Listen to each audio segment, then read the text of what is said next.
Yeah.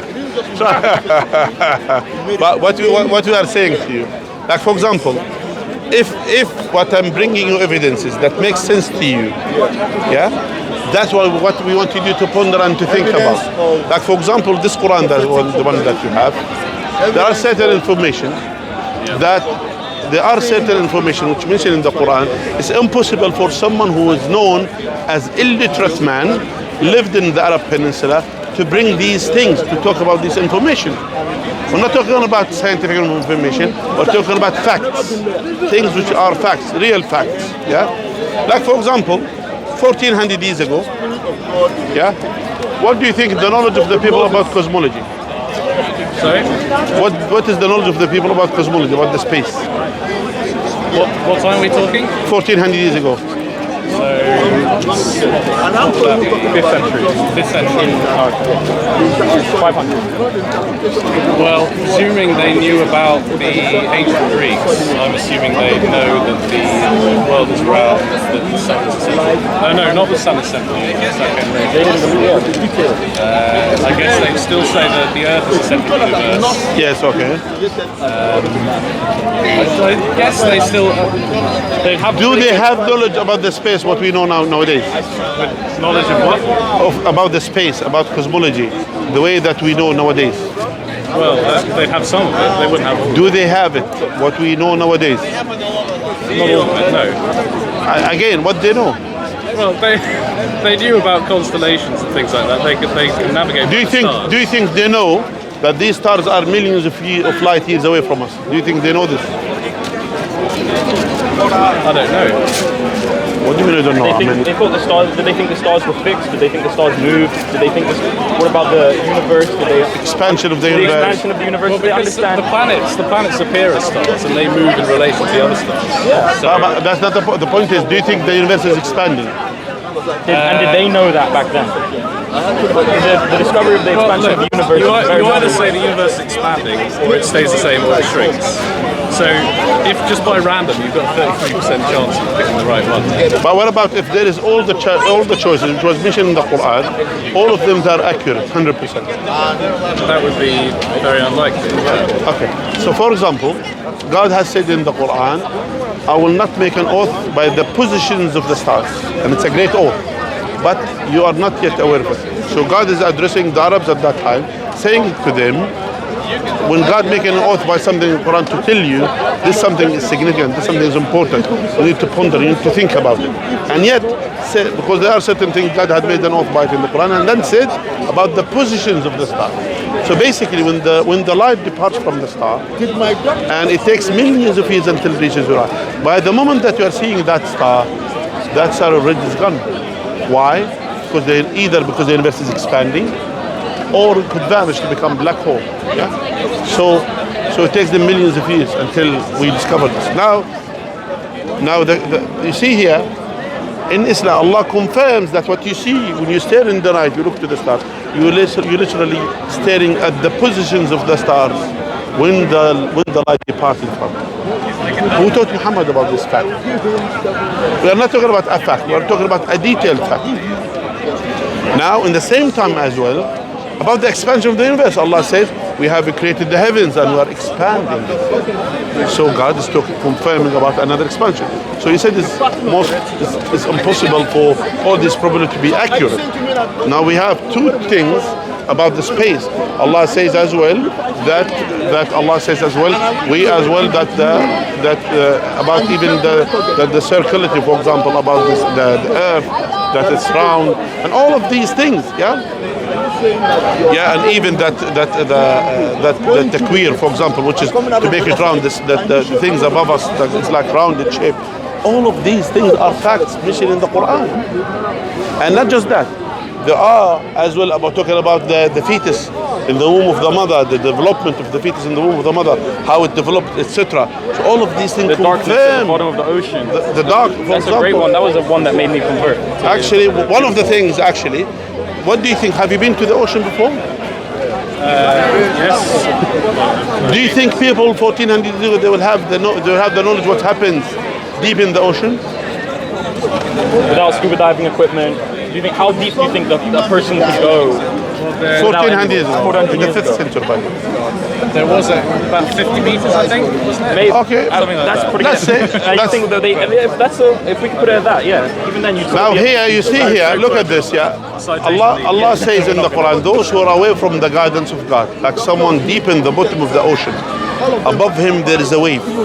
Above the wave there is another wave. Above the sea there is a cloud. Even if he took his hand out of his pocket, he will be unable to see. Darkness upon darkness. And whomever God didn't show him the guidance or the light will have no guidance.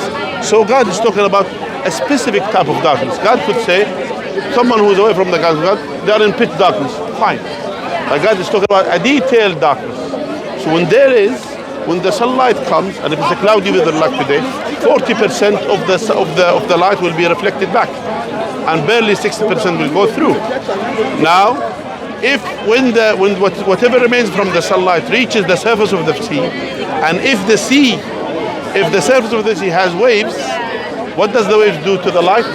It breaks the light. Yeah. So here, everyone appreciate the surface waves. Yeah, no problem. But deep in the ocean, there is another waves goes in another direction. They're called the sea currents. Yes, and they travel by waves, which is we discovered again recently. Yeah, and they go in a different direction than the surface waves. And whatever remains from that light, if it hit the sea current, it will break whatever remains from it. And deep in the ocean, the absence of light. Even if a person took his hand out of his pocket, he will be unable to see. In a time, people used to assume that the eye could see by itself. Who taught Muhammad about this fact? Another one that's beautiful is the top of mountains, how your breath gets restricted, and how could anyone? God as well has said in the Quran as well that those ones, for example, when Allah is taken like someone who are in the calamity, for example, of being misguided, like someone who's squeezed, like his chest is squeezed, like someone who is escalating or elevating in the heavens. So now the people just, what does it mean? Like At that time, it's in the same way that we lose oxygen in the atmosphere. so when you lose more oxygen. More oxygen there.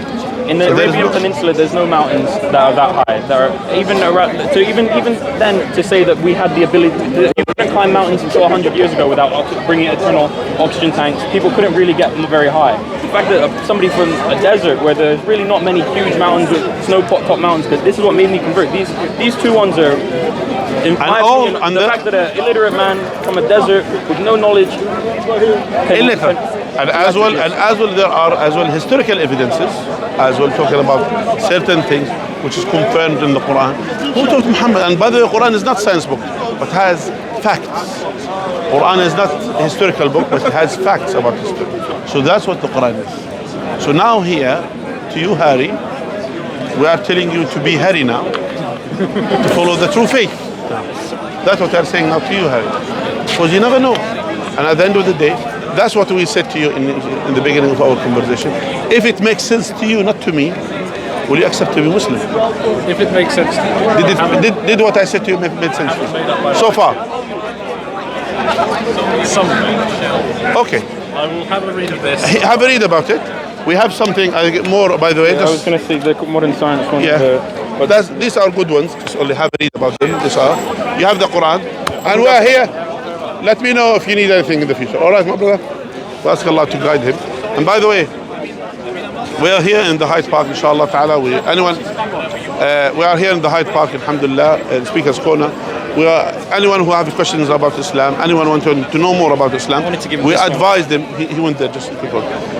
We advise them to come to us, inshallah, and inshallah we'll be answering your questions and we'll try to give you the understanding about Islam, inshallah ta'ala. May Allah reward you and bless you all, and may Allah guide us all to the right path. Wa jazakumullahu khairan. Assalamu alaikum wa rahmatullahi wa barakatuh.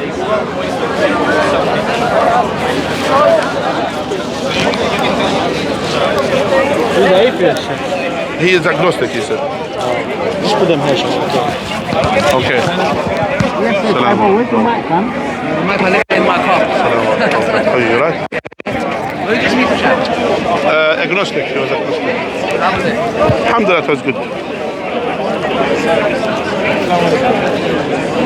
Give me my wife asked me, can I do? Oh yeah. Yes. Yes, did you They give were him? asking, I couldn't find it, but they were asking about the verse number for the one about the top of the mountains and the one about the ocean. Do you have an idea of what the verse number is? Yeah, this one's already.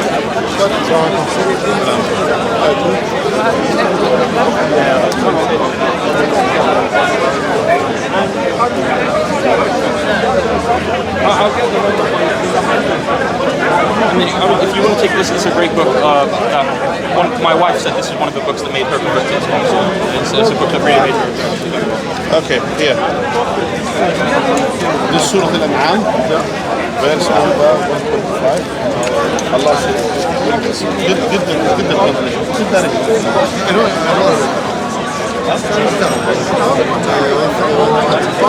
فمن يريد الله يشرح صدره make his heart, his chest wide, meaning that